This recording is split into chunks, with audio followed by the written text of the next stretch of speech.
back, voodoo dolls, and to others, welcome. Valentine's Day just passed, and by just passed, I mean it's been a week. This video's late. Anywho, for couples, this was a day to go out and have fun or exchange gifts, and for singles, it was a day to stay home, or more likely just go to work since it fell on a Thursday this year. Single or not, you'll be glad that you weren't paired up with any of these bloodthirsty lovers. A doctor's oath is to do no harm. In 2001, Dr. Hamilton arrived home with a fancy bouquet in hand, and he was shocked to find that his wife had been brutally murdered. Her skull had been bashed in, and several of his neckties were found around her neck. Not only that, but a lot of their jewelry was missing from the home. Could this have been a robbery gone wrong? No. Detectives were able to quickly find blood on one of his shirts as well as in his car. The blood on his shirt was splattered in the way someone would have a shirt splattered if they were bashing in someone's skull. His motive?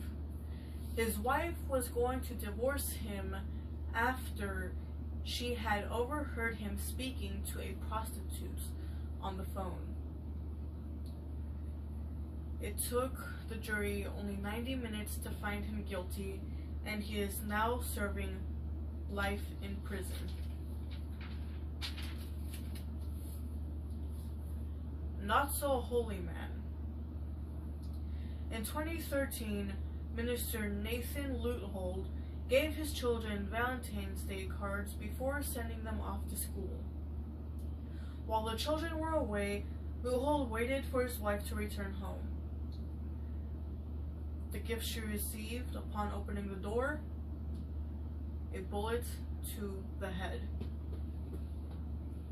Upon investigation, detectives found many searches on Luthold's computer about how to kill people and how to get away with murder, including but not limited to how to poison someone, where to find poison, and most importantly, how to silently fire a .40 Glock. A .40 Glock is the type of gun that he had used to murder his wife. His motive? He was planning on running away with a mistress. He had gave the mistress the college funds of his children to keep her silent. It took the jury 90 minutes to find him guilty of murder, and is now serving an 80-year sentence.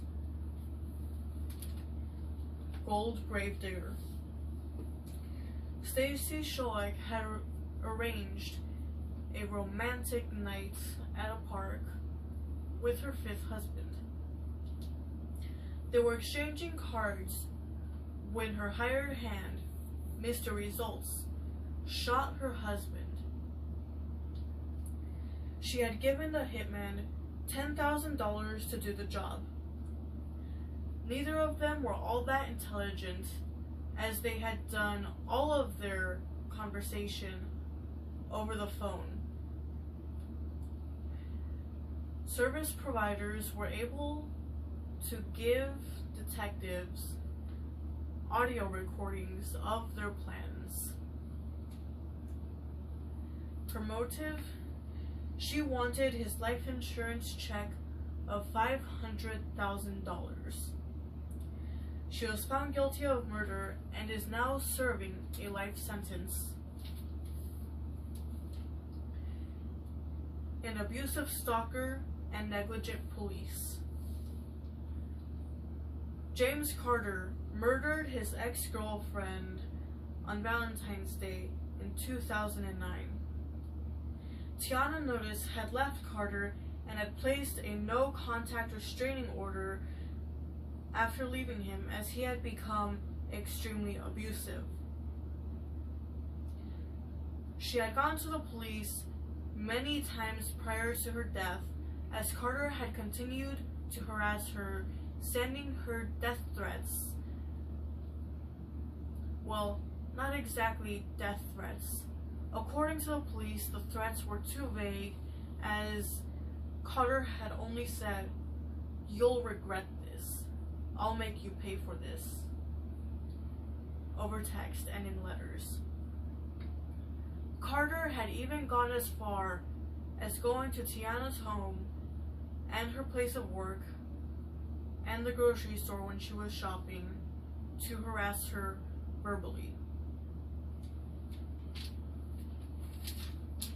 In spite of her many upon many reports, the authorities took absolutely no further actions against Carter, in spite of the fact that Tiana had had a restraining order placed against him.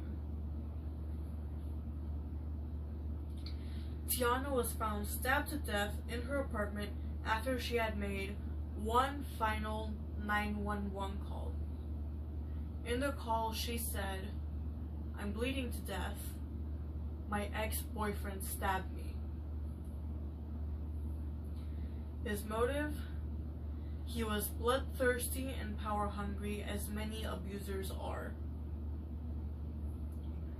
He was found guilty of murder and is now serving a 60-year sentence.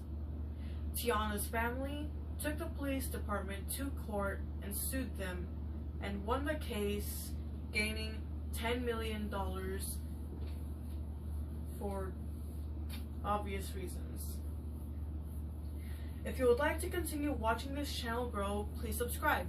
I'll link the sources and other social media in the description box below. Farewell.